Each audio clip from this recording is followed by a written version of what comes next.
Dear aspirants, welcome to Key Current Affairs Review and Analysis just for UPSC and other competitive examination. आज का topic है Ebola outbreak and in Guinea. दोस्तों, सारी दुनिया में corona pandemic से सारी दुनिया जूझ रही थी, लेकिन उसी वक्त अफ्रीका में गिनिया और डेमोक्रेटिक रिपब्लिक ऑफ कांगो साथ में एबोला वायरस से भी जूझ रहे थे। तो उसके बारे में आज हम ब्रीफली देखते हैं कि एग्जैक्ट एबोला का प्रॉब्लम क्या है और किस ढंग से गिनिया ने अपना एबोला एपिडेमिक कैसे एंड कर पाया। दोस्तों, there is a news on the 19th June that who declares Ebola outbreak in Guinea. So Ebola under PHEIC put by the WHO on the 2021 है ना, एक डेमोक्रेटिक रिपब्लिक ऑफ कांगो और Guinea दोनों देश को जो है डिक्लेयर कर दिया गया था public health emergency of international concern. Exactly ये क्या है दोस्तों, एक ब्रीफली समझ लेते हैं हम यहाँ पे।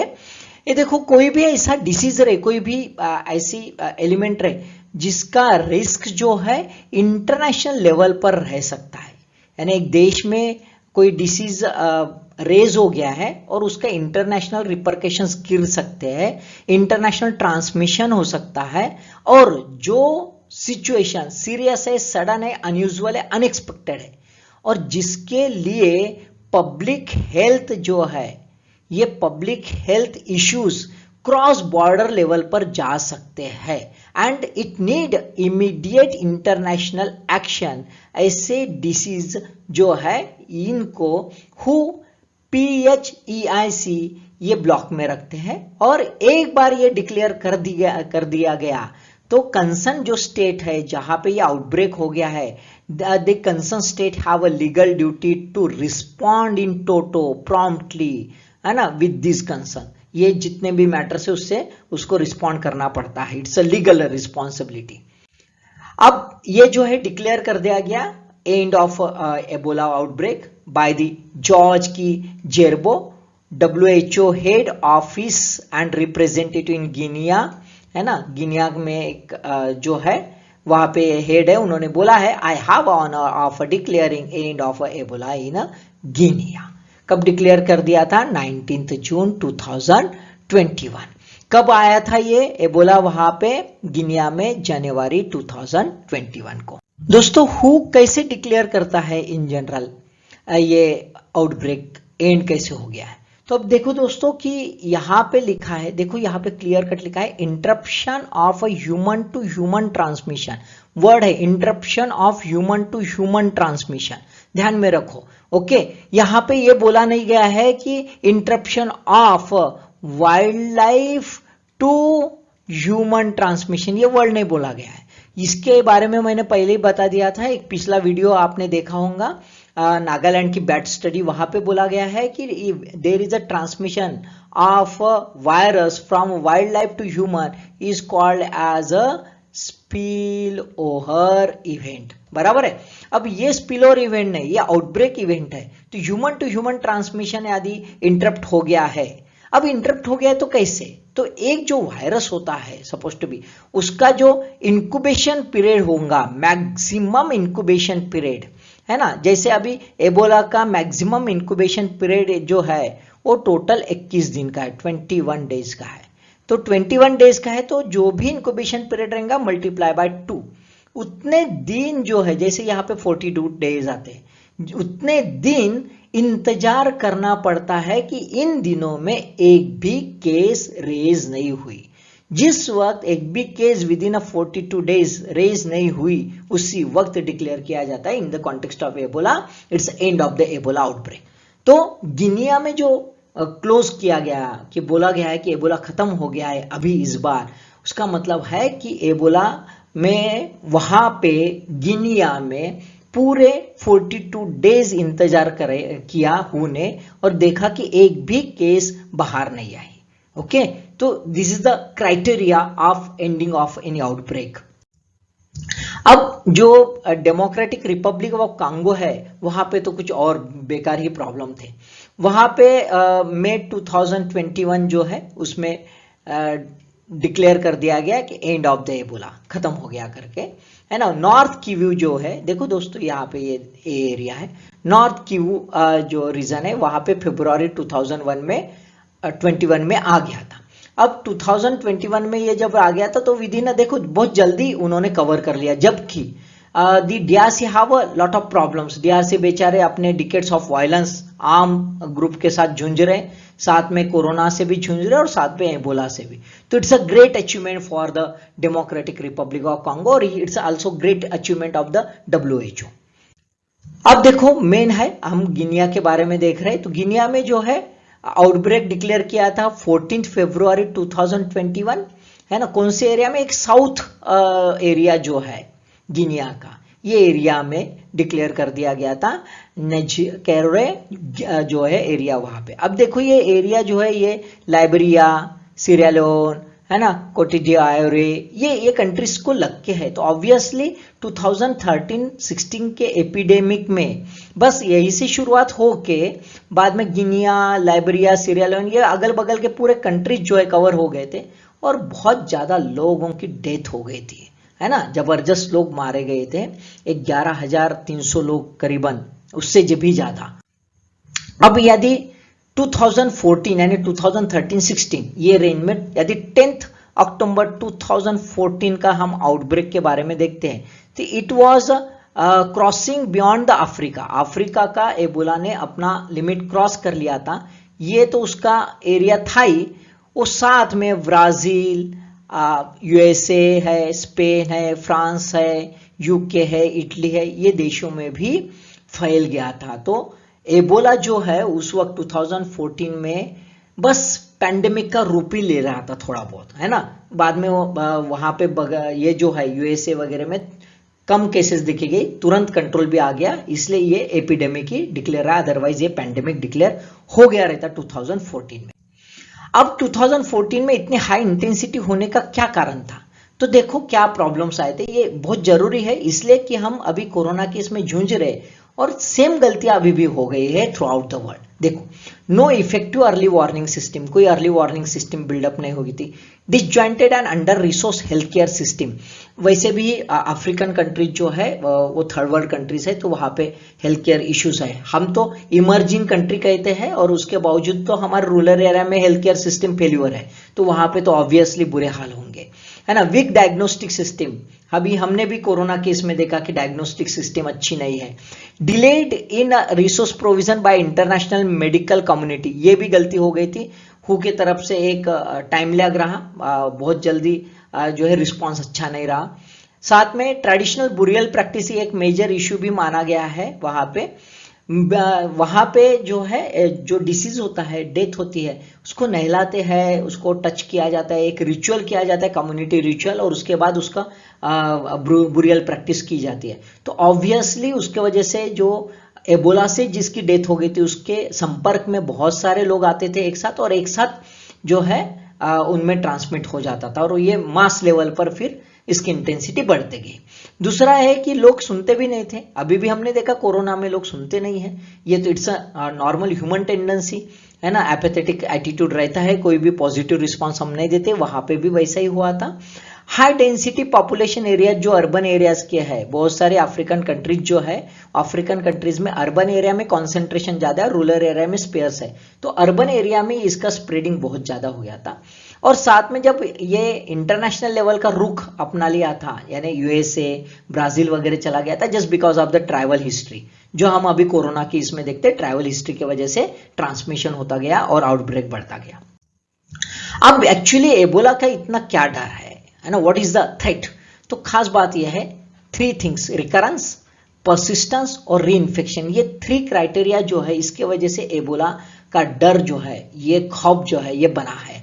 देखो 1976 में जो है पहली बार कोरोना रिकॉग्नाइज्ड हो गया था दोस्तों। देखो ये it was a time when in Nagaland also, है ना, नागालैंड में भी ये जो है यही वक्त था जहां पे कहते हैं कि एक मिस्टीरियस डिसीज जो है वो नागा ट्राइब में हो गया था और with in a short span of time 10% of the population wash out, है ना, मर गए थे। और उसका डाटा है नहीं करके पता ही नहीं हमें कि वो सच में एबोला था या नहीं, लेकिन it was being just because of ऐसा कुछ स्टडी कहती है कि it was just because of the spill over event हो गया था, है ना। वहाँ पे हमने देखा है कि नागा ट्राइब जो है वहाँ पे एक रिचुअल करते सेम अक्टूबर नवंबर के मंथ में every year, called as bat harvest culture, है ना। तो ऐसा माना गया है। अब देखो 1976 सेम ईयर है, 1976 में पहली बार ये रिकॉग्नाइज हुआ, और तब से अभी तक अफ्रीकन कंट्रीज में 25 बार इसका आउटब्रेक हो गया। यानी एबोला आया, जब से पता चला तब से वो बना ही है, बस बार बार आते रहता है, शांत रहता है थोड़ी देर, फिर से उभर के आता है। ये that is a major issue. दूसरा persistence, that is a major मतलब क्रिटिकल इशू ऑफ एबोला।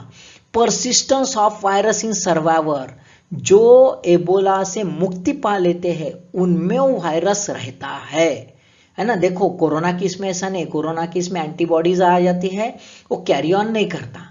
ये यहाँ पे एबोला वायरस के सर्वाइवर्स कैरी ऑन करे, कैरियर है, तो ये बहुत डेंजर है।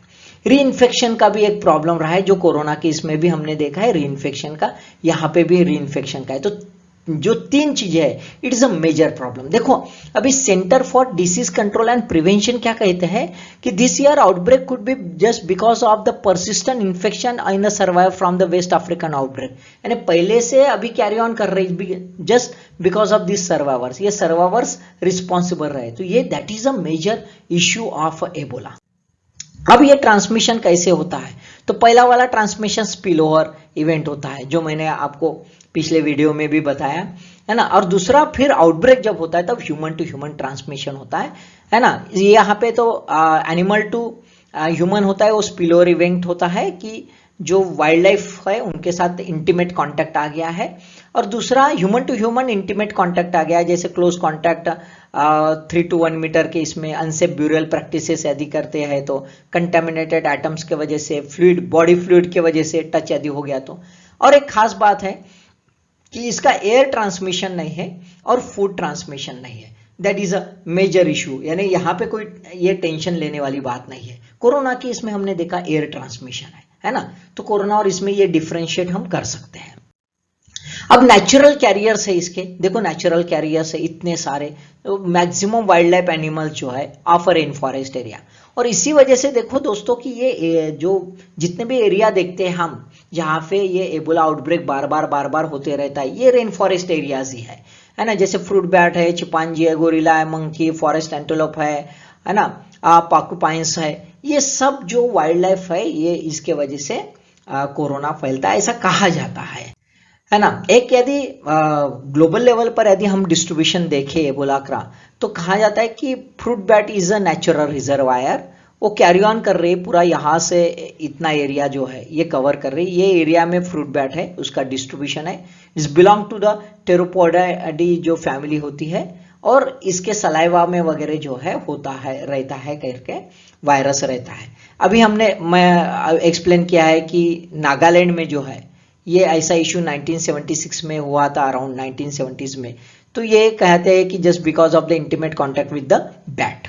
ओके, अब एबोला के जो सर्वाइवर्स है वो सबसे ज्यादा डेंजरस होते हैं, सीडीसी ने कहा भी है। तो कौन सा क्या होता है, तो वुमन होती है, वुमन का ब्रेस्ट मिल्क जो होता है, ये ब्रेस्ट मिल्क बहुत सारे सेवरल वीक्स टू मंथ्स, यानी 12 महीने साल भर भी जो है ये ब्रेस्ट मिल्क के थ्रू कैरी ऑन होते रहता है, ऐसा कहते हैं। मेल जो सर्वाइवर होते हैं उनके सीमन में ये मैक्सिमम 12 महीने तक भी रहता है। तो ऐसे वक्त में यदि कोई इंटीमेट कांटेक्ट हो गया है फीमेल के साथ और सेक्सुअल रिलेशनशिप आ गई है, तो उस वक्त भी ट्रांसमिट होते हुए हम देखते हैं, that is a major issue. Okay, अब एबोला से डरना क्यों है भाई, खास बात और से ये तो है उसका परसिस्टेंसी है, खास बात यह है कि इसका फैटल रेट जो है, फैटल रेट इज अराउंड 50%। हमने कोरोना में देखा कि 2-3% वगैरह रेट है, फिर भी इतना हाहल्ला हो गया है, बराबर है, इतना डर बैठ गया है, पूरा लॉकडाउन हो गया है वगैरह। अभी एबोला का देखो इसका फैटल रेट कितना है, 50%, मैक्सिमम 90% तक चला जाता है, 25% to 90%। So it's a very dangerous enough. खास बात है कि चिल्ड्रन और वुमन इससे बहुत ज्यादा सुसेप्टेबल है। तो इसी वजह से एबोला जो है ये एक खतरा मंडराता रहता है कॉन्सिस्टेंटली अफ्रीकन कंट्रीज। फुटप्रिंट्स यदि देखें हम, एबोला के फुटप्रिंट्स यदि देखें तो ये अफ्रीकन कंट्री इसका नेचुरल एलिमेंट है ना। ट्रॉपिकल रीजन जो है सब सहारन अफ्रीका के, यानी जहाँ पे रेन फॉरेस्ट एरियाज है, ये एरिया देखो, ये वाले एरियाज, तो ये एरियाज में कि जितनी कंट्रीज आती है, जैसे कांगो है, साउथ सुडान है, गवान है, आयरी कोस्ट है, युगांडा है, लाइबेरिया है ना, सीरिया लियोन है, माली, नाइजीरिया, सेनेगल, ये इतने एरियाज जो है, ये पूरे एरिया जो है, ये area in general rain forest area भी है। कहते हैं कि एक थ्योरी भी ये है कि ये एरिया में जहाँ जहाँ मिला, जैसे एबोला वायरस जो है, ये इसका नॉमेनक्लेचर ही एबोला रिवर के पास पहला आउटब्रेक मिला था और वहां से ये पता इसका नॉमेनक्लेचर हुआ है। तो जितने भी रिवर्स है, रिवर बेसिन है ना, ये रिवर बेसिन में ही इन जनरल इसका आउटब्रेक ज्यादातर होते हुए दिखा है। तो कुछ ये कहते हैं कि भाई ऐसा नहीं है कि बैट्स के वजह से होता है ना, ये रिवर बेसिन के इसमें पानी में जो है वाटर बॉन्ड कुछ हो सकते हैं, वहां से आता है, ऐसा भी कहा जाता है। There is another theory. Okay, अब आउटब्रेक पर चेकमेट कैसे किया, ये इंपॉर्टेंट है ना, कैसे रोका भाई, कैसे मात दिया इस बार, जबकि 2014 में काफी हाहाकार मचा लिया था। तो strategic plan of United nation mission for emergency Ebola response, ये एक यूनाइटेड नेशन ने एक मिशन शुरू किया था, और दूसरा था मार्च 2015 से ये जो है जीरो एबोला कैंपेन शुरू कर दिया था। तो ऑब्वियसली 2016 तक इसका कंट्रोल हो गया था, और बाद में सेम पॉलिसी जो है इस बार गिनिया और डेमोक्रेटिक रिपब्लिक ऑफ कांगो ने यूज किया। Community engagement, intensive test and trace campaign, equitable use of vaccination and treatments, focus on isolation and safe burial, इसके ऊपर फोकस किया, और इसी वजह से 2-3 महीने में ही ये कंट्रोल में आ गया। अब साथ में खास बात यह है कि एक जो है यूज किया गया चक्रव्यूह स्ट्रेटेजी यूज किया गया, called as a ring vaccination. क्या है ring vaccination? It's nothing but the surveillance and containment. क्या होता है दोस्तों कि ये बंदा है, ये हो गया है, ये कोरोना पॉजिटिव, ये हो गया एबोला पॉजिटिव। जैसे हम कोरोना में देखते हैं, कोरोना पॉजिटिव हो गया तो उसके पूरे घर वालों को हम कंटेनमेंट इसमें डाल देते थे, है ना, क्वारंटाइन कर देते थे। बिल्कुल ऐसा ही यहाँ पे है। ये एबोला का यदि पेशेंट है तो इसके अगल बगल में नियर कांटेक्ट उसके फैमिली, सिर्फ फैमिली नहीं तो साथ में ये जो नेबर्स है, ये नेबर्स को भी वैक्सीनेशन किया जाता है। देखो अभी कोरोना की इसमें हमने क्या किया कि फोकस किसको किया, ये बंदा है जिसको कोरोना हो गया और उसके फैमिली, बस। अभी यहां पे क्या किया उन्होंने कि उनके सब नेबर्स जो है उनको भी वैक्सीनेशन कर दिया। तो ऑब्वियसली एक चक्रव्यूह तैयार कर दिया, और जो आइसोलेटेड है, थोड़े दूर है, उनको छोड़ दिया गया। तो एक बफर जो है, एक बफर ऑफ इम्यून इंडिविजुअल अपने आप तैयार हो गया, क्योंकि ये अभी इधर ही आते हैं तो कोई टेंशन नहीं, क्योंकि ऑलरेडी इम्यूनाइज कर दिए गए थ्रू द वैक्सीनेशन। दूसरा जो है दूसरी खास बात जो है, जो डीआरसी ने यूज किया, डेमोक्रेटिक रिपब्लिक ऑफ कांगो ने साउथ किवू में कर दिया, वो इंपॉर्टेंट है। देखो रिंग वैक्सीनेशन ये गिनिया में यूज किया गया, लेकिन डीआरसी में एक जो है टारगेटेड जियोग्राफिक वैक्सीनेशन किया, बियॉन्ड द रिंग। अब रिंग के बाहर, रिंग के अंदर जो है, हम देखो ये दिख रहे हैं दोस्तों, रिंग के अंदर में उसके इंटीमेट कांटेक्ट में नेबर्स वगैरह है, लेकिन ये आइसोलेटेड है। आइसोलेटेड इन द सेंस कि पकड़ लो एक विलेज है ना, या एक मोहल्ला है पूरा।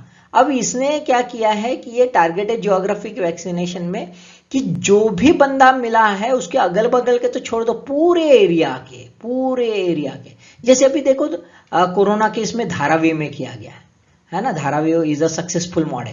तो धारावी में क्या किया, पूरे धारावी में वैक्सीनेशन, तो पूरे धारावी में कंटेनमेंट, पूरे धारावी में आइसोलेशन, क्वारंटाइन। तो ये जो है पॉलिसी यहाँ पे भी यूज की गई, और it was a successful model. Dharavi में भी हमने देखा है कोरोना का सक्सेसफुल मॉडल।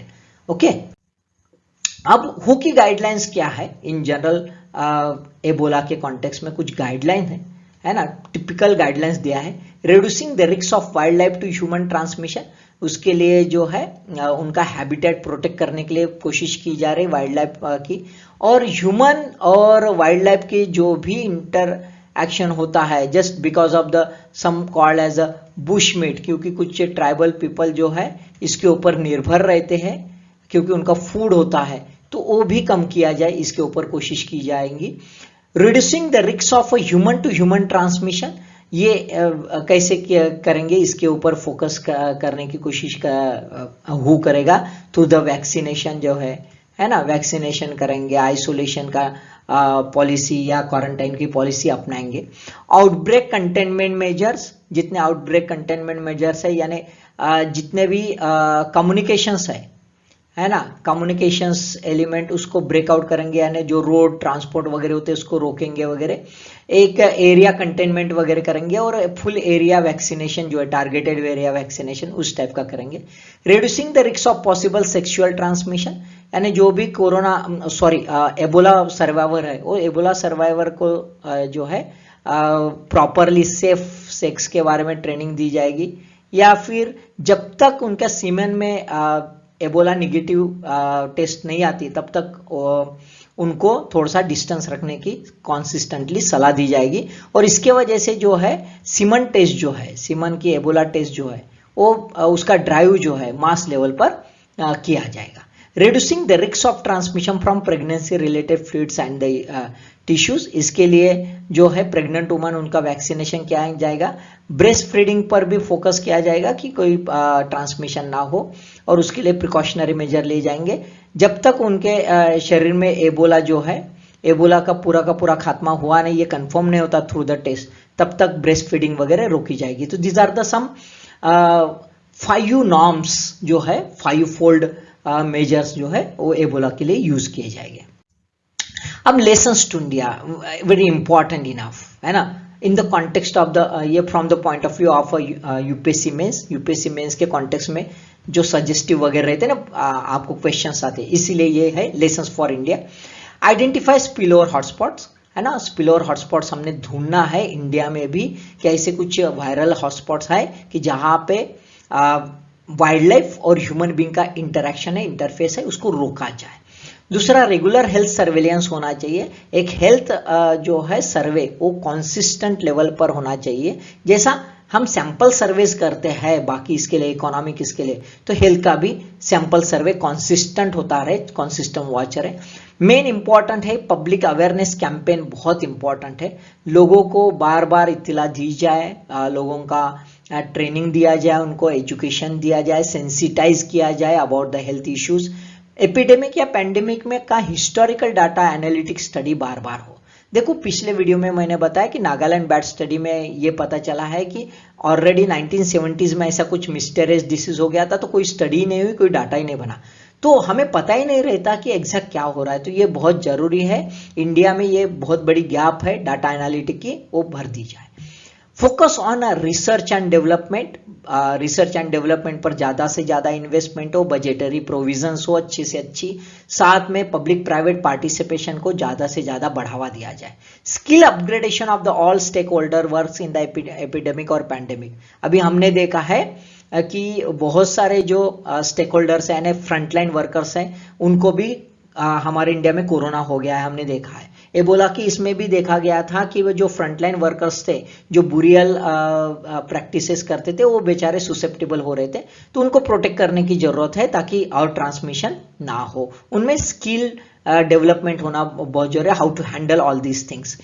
प्रिवेंटिव और क्यूरेटिव पॉलिसी मेकिंग होना जरूरी है। हमने प्रिवेंटिव मेजर्स अभी से डिसाइड कर लेने चाहिए, एक नेशनल पॉलिसी हो for all epidemics and pandemics.